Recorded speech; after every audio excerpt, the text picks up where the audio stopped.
Zexhai pulled his combat suit tighter as the transport ship shuddered through hyperspace. Around him, 50 other Korthani soldiers sat in perfect silence, their green-scaled faces showing no emotion. This was normal. Korthani warriors were bred for discipline, trained from birth to follow orders without question. They had conquered 17 star systems using precise tactics and overwhelming firepower, but today felt different. Today they were going to fight humans. Listen up, soldiers. Commander Veltar's voice crackled through the speakers. Intelligence reports indicate human forces have fortified the mining colony on Kepler 442b. Standard doctrine applies. We establish air superiority, deploy ground forces in formation, and eliminate all resistance. Estimated time to victory, 6 hours. Zexhai had heard similar briefings before dozens of other battles. The Korthani military machine never failed. Their weapons were superior, their armor stronger, their tactics refined over centuries of warfare. Humans had only been in space for a few hundred years. How dangerous could they be? The ship dropped out of hyperspace, and Zexhai felt the familiar lurch in his stomach. Through the small porthole, he could see Kepler 442b spinning slowly below them. It looked peaceful, almost beautiful with its blue oceans and green continents. Hard to believe it contained valuable rare earth minerals worth fighting over. Movement detected on the surface, the pilot announced. Human forces are… Wait, Command, are you seeing this? Commander Veltar's voice turned sharp. Report, pilot. Sir, the humans appear to be retreating from their defensive positions. They're abandoning the main mining facility entirely. Zexhai felt confusion ripple through the transport. This wasn't normal. Both species fought desperately to defend their territory. The Korthani had faced enemies who would rather die than surrender their homes. Why were the humans running away so easily? Perhaps they recognize our superiority, suggested warrior Kexalon from across the aisle. Smart species know when they're outmatched. Commander Veltar sounded pleased. Excellent. This will be easier than expected. Prepare for immediate deployment. We'll secure the mining facility and establish our forward base. The transport shook as it entered the planet's atmosphere. Zexhai checked his weapon systems and environmental suit. Everything was functioning perfectly, as always. The Korthani left nothing to chance.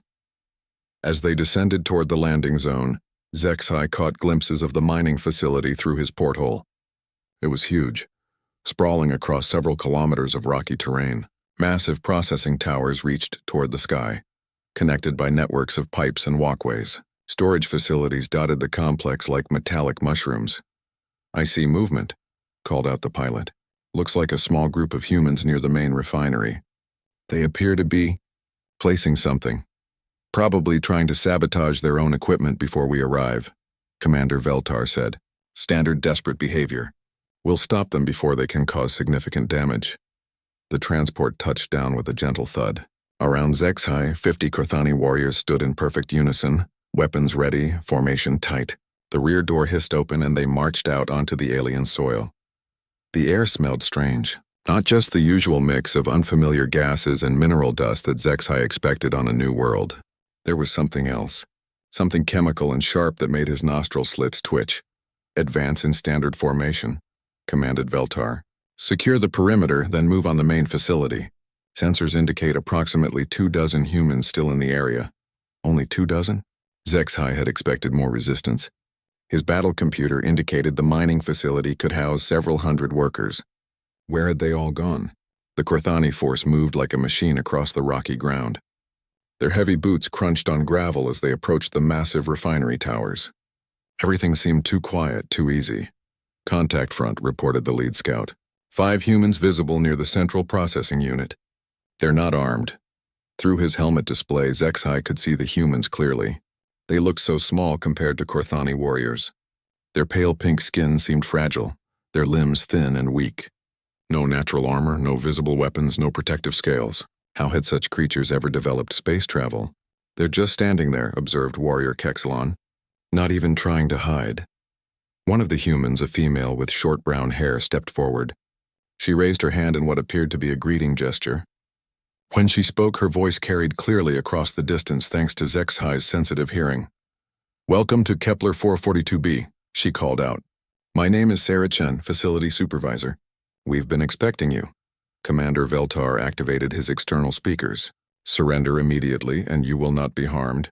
This facility now belongs to the Corthani Empire. The human female nodded calmly. Of course. We understand. We've prepared everything for transfer of ownership. Would you like a tour of the facilities? Zexhai felt his confusion growing. Where was the fear? The desperate last stand? The begging for mercy? This human acted like she was welcoming business partners, not an invading army. Sir, called the advanced scout, I'm detecting some unusual readings from the facility's main power core. Energy output is much higher than normal for a mining operation. Probably trying to overload it, Veltar said dismissively. Standard scorched earth tactics. We'll shut it down and salvage what we can. But Zexhai noticed something in the human female's expression. A tiny smile, so brief he almost missed it. It didn't look like the smile of someone whose home was being conquered. It looked like the smile of someone who knew a secret. The Corthani force continued their advance, weapons trained on the handful of humans. Everything was proceeding exactly according to plan. Too exactly, perhaps. As they reached the outer perimeter of the facility, Zexhai's sensors began picking up more of those strange chemical readings. The air itself seemed to be changing, becoming thicker somehow. His environmental suit's filters were working harder than usual. Temperature rising in the main processing area, reported another scout, and I'm getting weird atmospheric readings. Lots of particulates in the air. Maintain formation, ordered Veltar. Probably just industrial pollution from their mining operations. But the human female was still smiling. The first explosion came from behind them. Zexhai spun around as a massive fireball erupted where their transport had been parked just minutes before. The ship that had carried them safely across the stars was now a twisted wreck of burning metal and scattered debris. What happened? Commander Veltar shouted into his communicator. Transport 7, respond. Static answered him. The ship's crew was gone, along with their only way off the planet. Sir? Called Scout Leader Hixmar, his voice tight with confusion. The explosion came from inside the ship. Our sensors show no incoming projectiles, no enemy aircraft. The ship just flew up. Zexhai felt ice forming in his stomach despite his environmental suit's heating systems. He looked toward the human female, Sarah Chen. She was no longer smiling. Instead, she wore an expression of what looked like genuine sadness. I'm sorry about your crew, she said, her voice carrying clearly across the distance. We did try to warn you to land elsewhere, but your ship's communication system seemed to be jammed.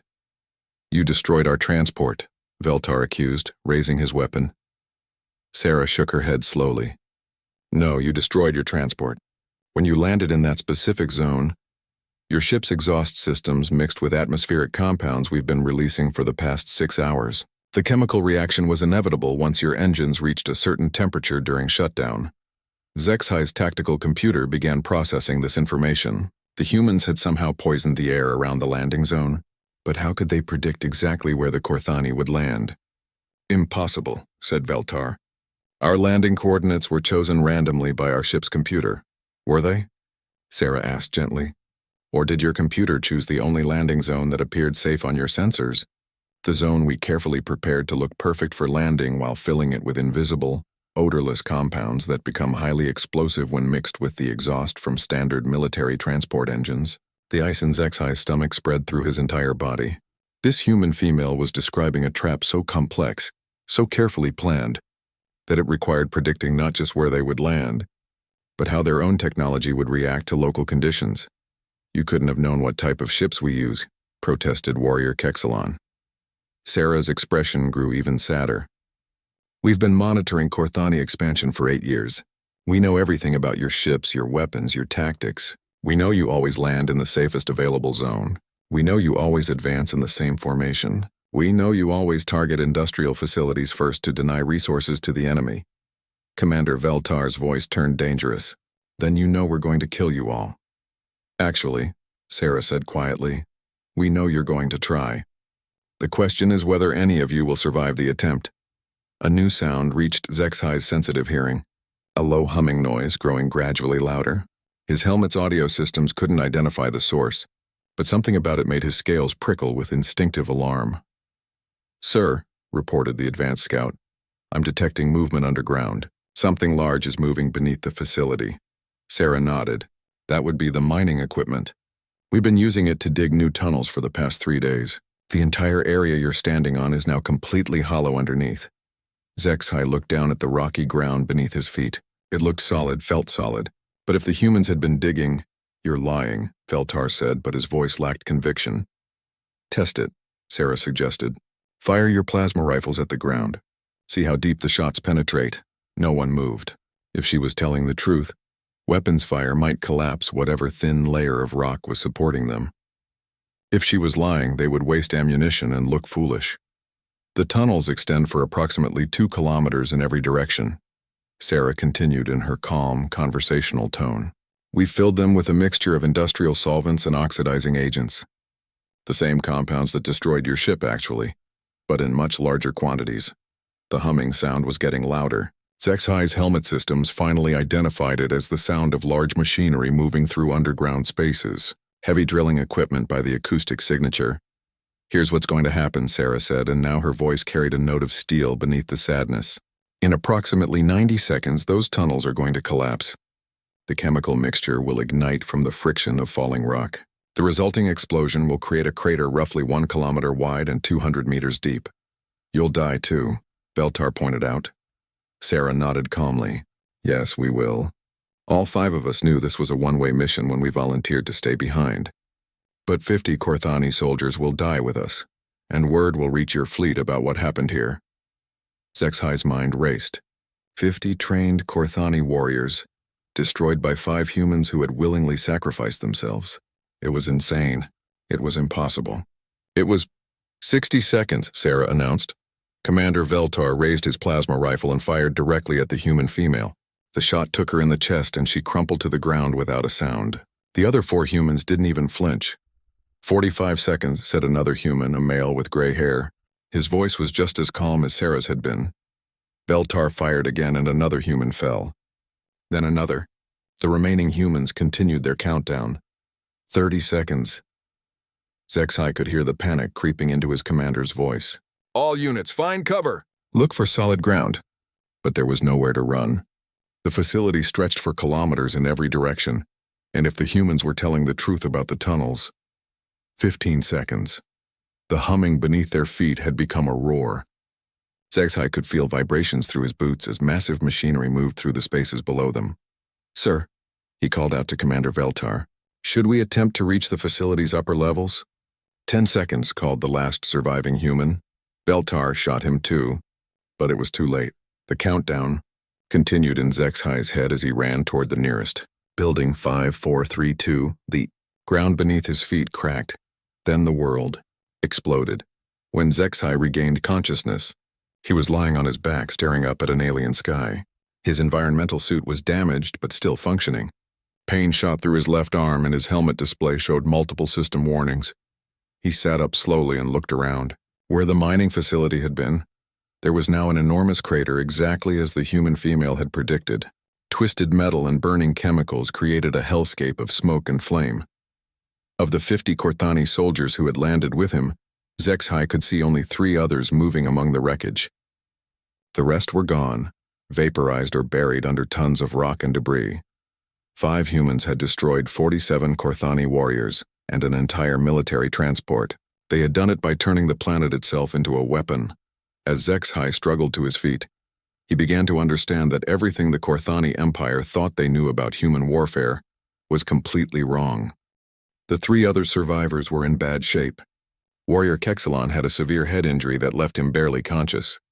Scout leader Hixmar's left leg was twisted at an impossible angle, clearly broken.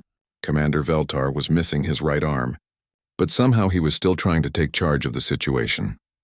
"We need to contact the fleet," Veltar said through gritted teeth, his green blood seeping through his damaged armor. "They have to know what happened here." Zexhai checked his communication equipment. The explosion had damaged most of his suit's systems, but the emergency beacon was still functional. "I can send a distress signal, but it will take hours to reach the fleet." "Do it," Veltar ordered. Tell them the humans are more dangerous than we thought."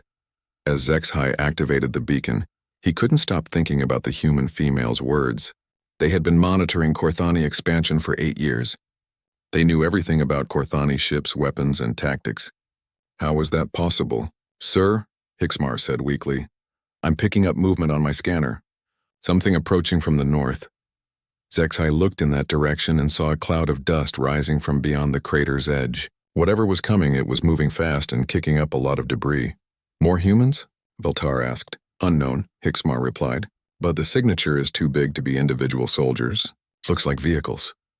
As the dust cloud got closer, Zexai could make out shapes moving within it. They were indeed vehicles, but unlike anything in the Korthani military database. Low, flat machines that moved on circular tracks instead of hover systems. They looked primitive, almost crude compared to Korthani technology. Those can't be military vehicles, Kexalon mumbled through his head injury. They don't even have proper armor plating. But Zexai noticed something that chilled him. The vehicles weren't approaching in any recognizable formation. Instead, they were spread out randomly, moving at different speeds, taking unpredictable paths. It was complete chaos, the opposite of everything the Korthani had been taught about proper military tactics. The first vehicle reached the crater's edge and stopped. A human climbed out of the top hatch. He was wearing simple work clothes and a wide-brimmed hat that offered no protection at all. In his hands, he carried what looked like an ancient projectile weapon, the kind that used chemical explosives to launch metal bullets. "Hello down there," the human called out in a friendly voice. "Are you folks okay?" That was quite an explosion. Commander Veltar raised his plasma rifle with his remaining arm. "Stay back, human. We are armed Korthani soldiers." The human tilted his head thoughtfully. "Korthani, huh? Never met any of your people before. I'm Jake Morrison, local militia captain. Mind if I come down and take a look at you?" "I said stay back," Veltar shouted. Jake Morrison completely ignored the warning. He began climbing down into the crater, moving carefully but without any sign of fear. His primitive weapon remained casually slung over his shoulder. "You really shouldn't be threatening folks when you're outnumbered and outgunned," Jake said conversationally as he approached. "See, there are about 200 of us out here and only 4 of you. Plus you look pretty banged up." Zexai's tactical computer confirmed the human's claim. The vehicles surrounding the crater contained multiple heat signatures each. The Korthani survivors were indeed vastly outnumbered. "Your weapons are primitive," Veltar said, but his voice lacked its usual confidence. "Our plasma rifles are far superior to your chemical projectile weapons." Jake Morrison laughed, a warm sound that somehow made the situation even more terrifying. "Oh, you mean these old hunting rifles?" "Yeah, they're pretty basic. But here's the thing about humans and weapons, friend. We don't just rely on what we're carrying." The human reached the bottom of the crater and walked casually toward them. As he got closer, Zexai could see that Jake Morrison was much older than he had first appeared. His face was weathered and lined with wrinkles, his hair gray beneath his hat. This wasn't a soldier at all. This was just some kind of civilian farmer or worker. "See, when Sarah Chen and her team sent out the call for volunteers," Jake continued, "about half the colony showed up. Farmers, miners, mechanics, teachers, even the local doctor. None of us are professional soldiers, but we all know how to fight when we need to." "You're not military?" Zexai asked, confused. "Nope, I fix farm equipment for a living. Been doing it for 30 years. But my grandfather fought in the Terran Liberation War, and my father served in the Mars Colonial Defense Force. They taught me a few things about dealing with invaders." Jake Morrison stopped about 10 meters away from the Korthani survivors, close enough to talk comfortably, but far enough to avoid being grabbed if they tried anything desperate. "Now here's what's going to happen," Jake said in the same friendly tone. "You boys are going to surrender your weapons and come with us peacefully. We'll patch up your injuries, give you food and water, and treat you according to the Geneva Convention." "What is this Geneva Convention?" Veltar demanded. "Rules for treating prisoners of war humanely. Probably seems pretty strange to you, but humans have some funny ideas about how wars should be fought." Zexai's mind was spinning. These humans were offering to help their enemies? To provide medical care to soldiers who had come to conquer their world? It made no sense from a military perspective. "And if we refuse to surrender?" Veltar asked.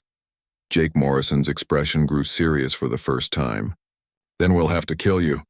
Nothing personal, you understand. But you did just try to invade our home. With what? Your primitive projectile weapons?" "Oh, we've got more than rifles," Jake said, his friendly tone returning. "See, the thing about farmers and miners is that we work with a lot of dangerous chemicals and heavy machinery. Fertilizer makes excellent explosives when you know what you're doing. Industrial mining equipment can be converted into some pretty effective weapons."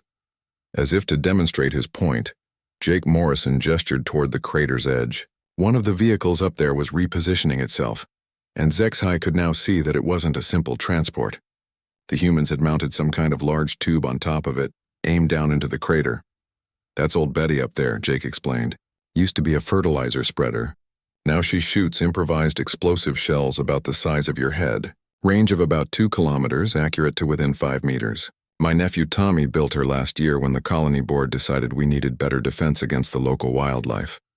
More vehicles were moving into position around the crater's rim. Each one had been modified in some way, fitted with makeshift weapons or armor. They looked like the random collection of spare parts and farm equipment they probably were. But there were so many of them. "The thing is," Jake continued, "you professional soldiers rely on standardized equipment and training. Same weapons, same tactics, same predictable responses.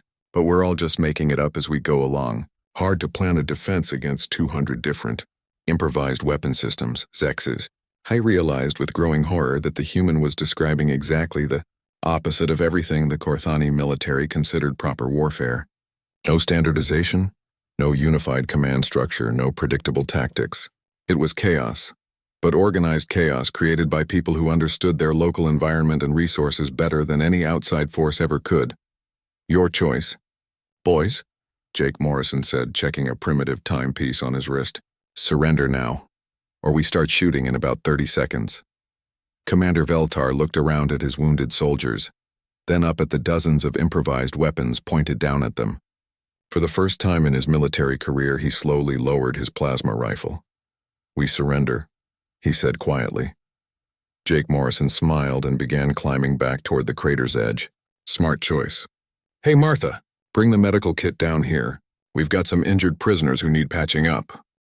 The human medical treatment was unlike anything ZXHI had ever experienced as a prisoner of war. Dr. Susan Walsh, a small human female with gray hair and gentle hands, worked carefully to repair his damaged environmental suit while explaining each step of her treatment.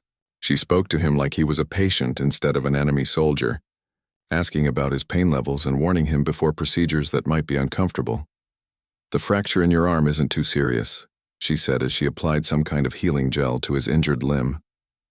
"But this suit of yours is fascinating. The medical sensors are more advanced than anything we have in our colony hospital." ZXHI winced as she adjusted the suit's internal splint. "Why are you helping us? We came to conquer your world." Dr. Walsh paused in her work and looked at him thoughtfully. "Because you're hurt and I'm a doctor. It's really that simple. But we're enemies. Right now, you're my patient. We can go back to being enemies after I've fixed your arm." The casual way she spoke about returning to warfare after providing medical care confused ZXHI even more. In Korthani military doctrine, enemies were enemies until one side was completely destroyed. There was no middle ground, no temporary truces for humanitarian purposes. "Your people have strange customs," he said. Dr. Walsh smiled. "You should see us during peacetime. We're even stranger then." As she worked, ZXHI could hear conversations from other parts of the makeshift medical station. Commander Veltar was arguing with Jake Morrison about something, while warrior Kexalon was apparently teaching a group of human children how to pronounce Korthani words. The humans treated their prisoners like honored guests rather than captured enemies. "Dr. Walsh," ZXHI said carefully, "may I ask you something about human military philosophy?" "Sure, though I'm not really military. I just volunteer with the Colonial Defense Force when they need medical support. The woman who died in the explosion, Sarah Chen, she sacrificed herself and her team to destroy my unit." "Why would your people do such a thing?" Dr. Walsh's hand stilled for a moment. "Because sometimes sacrifice is necessary to protect what we love. Sarah had a daughter on New Terra.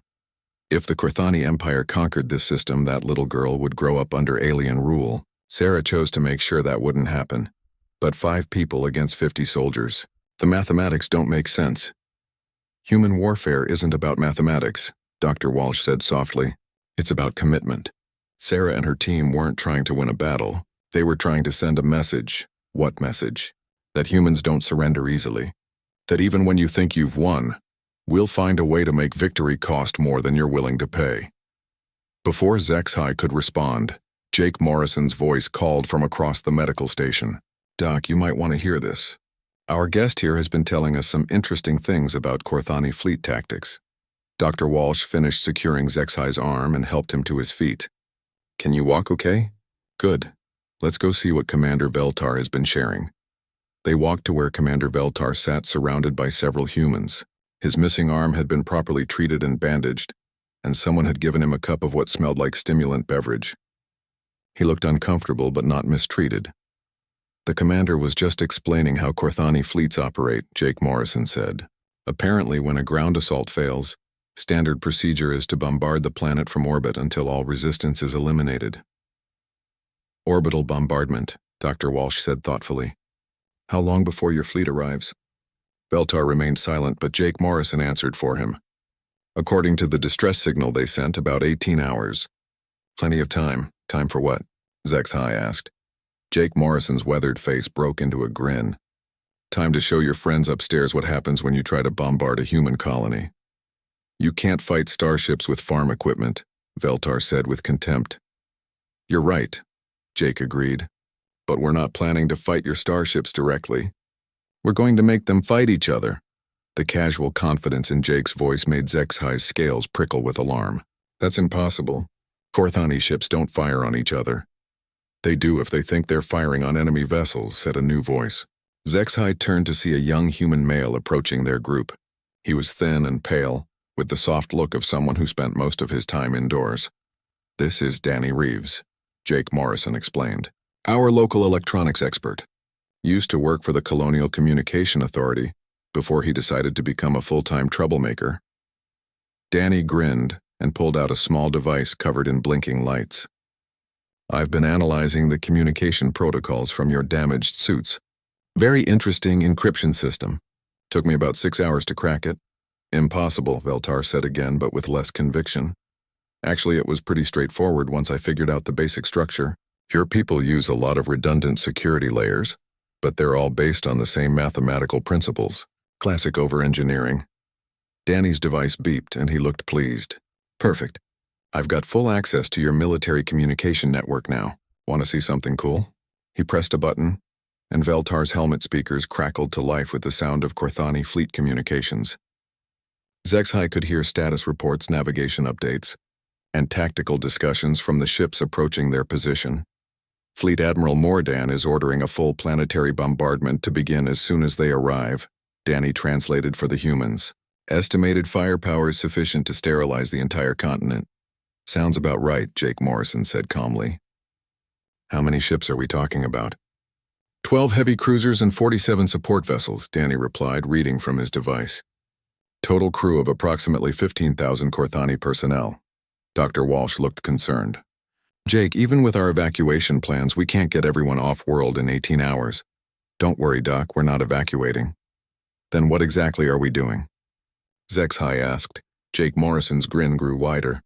We're going to convince Admiral Mordan that this planet is being defended by a massive Terran Defense Force battle group, complete with heavy cruisers, fighter squadrons, and orbital defense platforms. But you don't have any of those things, Veltar pointed out. No, but Danny here is about to make it look like we do. See, the beautiful thing about electronic warfare is that sensors can be fooled if you know what you're doing. And Danny knows exactly what he's doing. Danny held up his device proudly. I've been studying Corthani sensor protocols all day. Their ships use automated threat assessment systems that identify enemy vessels based on electronic signatures and energy emissions. If I can generate the right signals, you can make their computers think they're facing a superior force, Dr. Walsh finished. Even better, Danny said. I can make their computers think they're facing multiple superior forces approaching from different directions. Create a scenario where Admiral Mordan believes he's been ambushed by a trap he didn't see coming. Zexai felt his mind reeling as he processed what the humans were suggesting. They were planning to use the Corthani fleet's own technology against it, creating false sensor readings that would trigger automatic defensive responses. But even if you confuse our sensors, he said, Admiral Mordan will eventually realize what's happening. Maybe, Jake Morrison agreed. But by then your ships will already be firing on each other. And once that starts, well, it's hard to stop a battle in space. Too much confusion, too much damage, too many hurt feelings. You're planning to trick our fleet into destroying itself, Veltar said, his voice filled with horror. Not destroy, Dr. Walsh corrected gently. We're hoping they'll see reason and withdraw once they realize they've been outmaneuvered. Humans prefer to win wars without killing when possible. But if they don't withdraw? HFY asked. Jake Morrison's expression grew serious again. Then we'll do whatever it takes to protect our home. That's what humans do. We adapt, we improvise, and we never stop fighting for what matters to us. As if to emphasize his point, the sound of engines could be heard in the distance. More human vehicles were arriving, carrying supplies and equipment for whatever Danny Reeves was planning to do with the Korthani communication systems. HFY was beginning to understand that everything the Korthani Empire believed about warfare was fundamentally wrong when applied to humans. These people didn't just fight with weapons and tactics. They fought with creativity, deception, and a willingness to turn any situation to their advantage. The Korthani fleet dropped out of hyperspace exactly on schedule, 18 hours after the distress signal had been sent. HFY watched the sky darken as dozens of massive warships took position in high orbit, their weapons charged and ready to reduce the planet's surface to molten glass. Fleet Admiral Mordan is running a standard bombardment pattern, Danny Reeves reported from his improvised command station. Ships are spreading into a global coverage formation.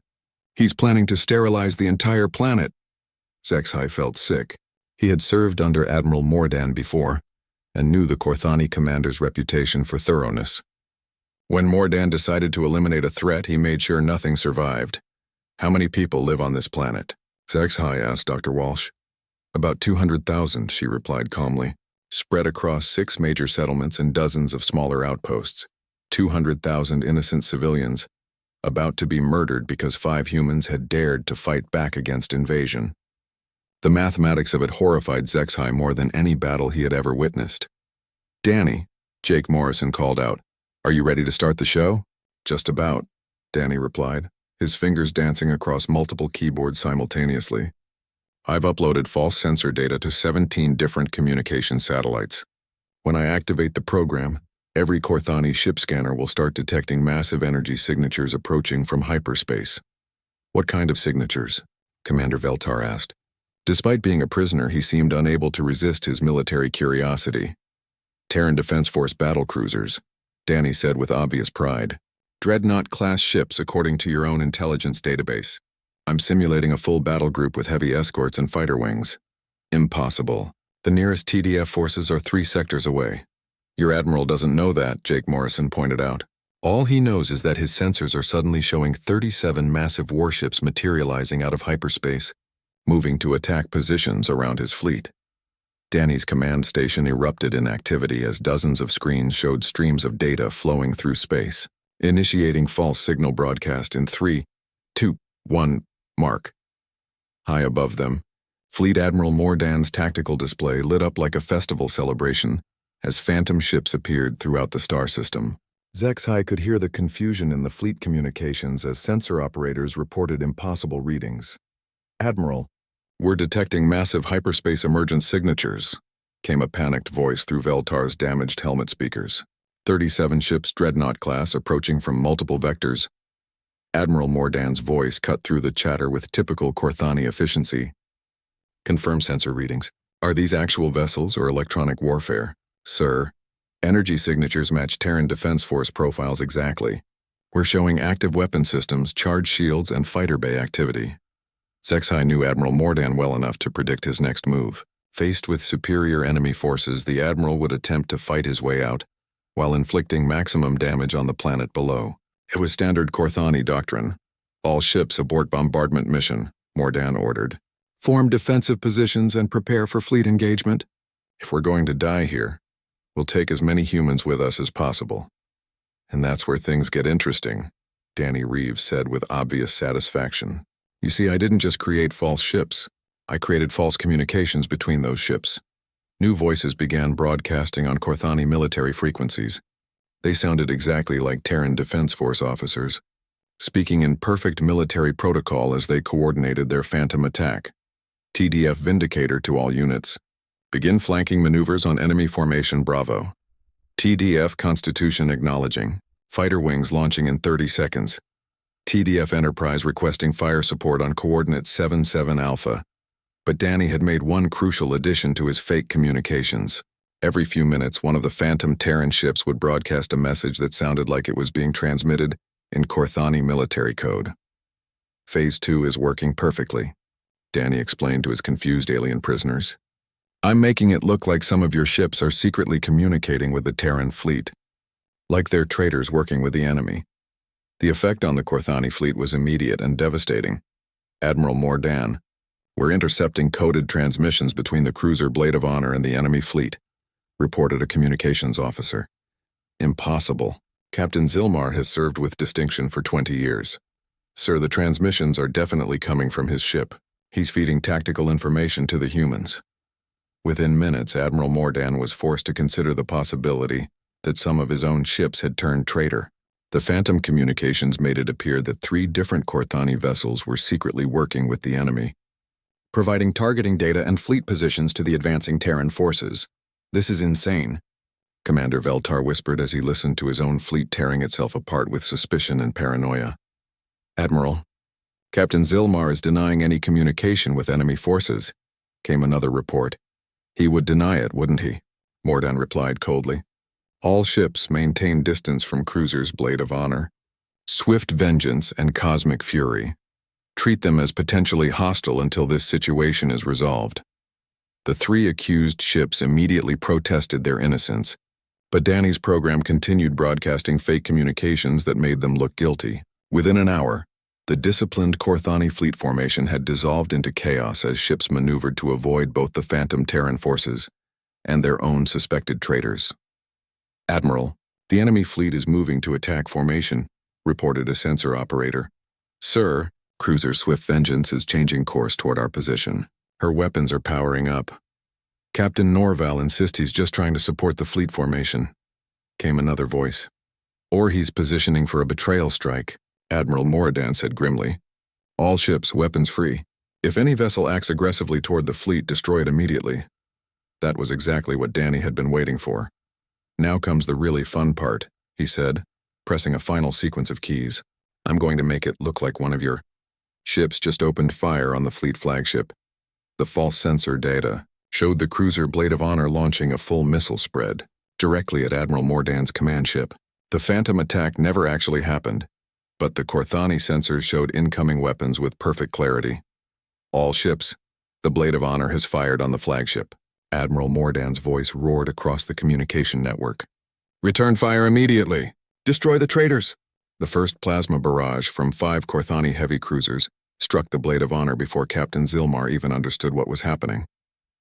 His ship's shields collapsed under the concentrated fire, and his desperate pleas of innocence were cut short when his communication array was destroyed. Admiral, this is Captain Norval of the Swift Vengeance. Zilmar is not responding to communications. His ship appears to be dead in space. Good. Now target the other traitors. But the Swift Vengeance's captain had finally realized what was happening. Sir, I believe we're being deceived by enemy electronic warfare. There are no Terran ships here. The sensor readings are false. Captain Norval, you're under suspicion of treason yourself. Stand down your weapons and prepare to be boarded. I will not stand down while you destroy innocent ships based on fabricated evidence. The Swift Vengeance opened fire on the ships targeting it, convinced that Admiral Mordan had gone insane with paranoia. Within minutes, the entire Corthani fleet was engaged in a massive civil war. Each ship commander convinced that enemies surrounded him. My God, Dr. Walsh said quietly as she watched the space battle unfold on Danny's displays. They're destroying each other. 47 ships, Jake Morrison reported. And we haven't fired a single shot. Zexhai watched in horror as his people tore themselves apart above the planet they had come to conquer. Ships that had fought together for decades were now locked in deadly combat, their crews dying because they couldn't tell truth from deception. This is what human warfare really looks like, Jake Morrison said, his voice carrying no satisfaction, only grim determination. We don't just fight your armies. We fight your assumptions, your protocols, your certainties. We make you defeat yourselves. The battle lasted 6 more hours. When it finally ended, 23 Corthani ships were destroyed or crippled beyond repair. The survivors limped away into hyperspace, their fleet broken and their mission abandoned. Not a single human soldier had died in the engagement, and 200,000 civilians continued their lives on the planet below, never knowing how close they had come to annihilation. 3 months later, Zexai stood before the Korthani High Command on the Imperial homeworld, delivering his report about the failed invasion of Kepler 442b. The assembled generals and admirals listened in uncomfortable silence as he described everything he had witnessed. "Let me understand this correctly," said Supreme Admiral Korth Vengus, his ancient voice heavy with disbelief. 5 human civilians destroyed an entire assault force using improvised explosives made from mining equipment. "Yes, Supreme Admiral. And then a group of farmers and mechanics defeated our orbital fleet using nothing but electronic deception?" "Yes, Supreme Admiral. Without firing a single shot at our ships?" Zexai took a deep breath. "Supreme Admiral, with respect, you're focusing on the wrong details. The weapons they used aren't important. What matters is how they think about warfare itself." The chamber erupted in angry murmurs. Several junior officers made gestures of disrespect, clearly believing that Zexai had been broken by his captivity and was now speaking nonsense. "Explain," ordered Supreme Admiral Korth Vengus. "We approach warfare as a contest of superior forces," Zexai said carefully. "Better weapons, better armor, better training, better tactics. We believe that military superiority guarantees victory." "Because it does," interrupted General Haxmiran. "Strength defeats weakness. This is the natural order. But humans don't see warfare as a contest of strength," Zexai continued. "They see it as a problem to be solved. And they're very good at solving problems in ways we never consider." He activated a holographic display showing the tactical data from Kepler 442b. "Look at what they actually did. They turned our landing protocols against us by predicting our behavior and preparing the environment accordingly. They used our own communication systems to create false intelligence that caused our fleet to destroy itself. They didn't defeat our superior technology. They made our technology work for them." "Impossible," declared Admiral Mordan, who had survived the space battle with severe injuries to both his body and his reputation. "No species can consistently predict military behavior with such accuracy." "They can if they study us for 8 years, Zexai replied. "The humans have been monitoring our expansion, analyzing our tactics, learning our weaknesses. While we focused on conquering territory, they focused on understanding us." Supreme Admiral Korth Vengus leaned forward in his command throne. "Are you suggesting that human intelligence gathering is superior to our own?" "I'm suggesting that human intelligence gathering serves a completely different purpose. We gather intelligence to plan attacks. They gather intelligence to plan traps." Zexai called up another display, this one showing human colony settlements throughout the local star cluster. "Every human world I've researched shows the same pattern. Mining colonies that could become explosive traps. Agricultural worlds that could poison our landing zones with modified fertilizers. Research stations that could hack our communication networks. They're not just building homes. They're building weapons we don't recognize as weapons." "You're describing an entire species dedicated to warfare," said General Haxmiran with distaste. "No, sir. I'm describing a species that refuses to accept defeat. There's a difference." Zexai paused, remembering conversations with Dr. Walsh and Jake Morrison during his 3 months of captivity. "They don't want to fight us, Supreme Admiral. They want to live in peace and raise their children and build their colonies.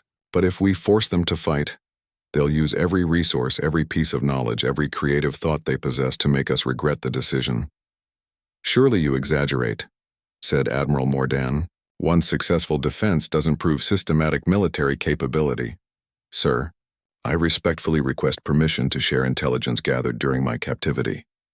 Supreme Admiral Korth Vengus gestured approval, and Zexai activated a final series of displays. They showed human settlement patterns, resource allocation, communication networks, and defensive preparations across dozens of worlds. While I was their prisoner, the humans allowed me to observe their colonial coordination meetings. They weren't trying to hide their preparations from me.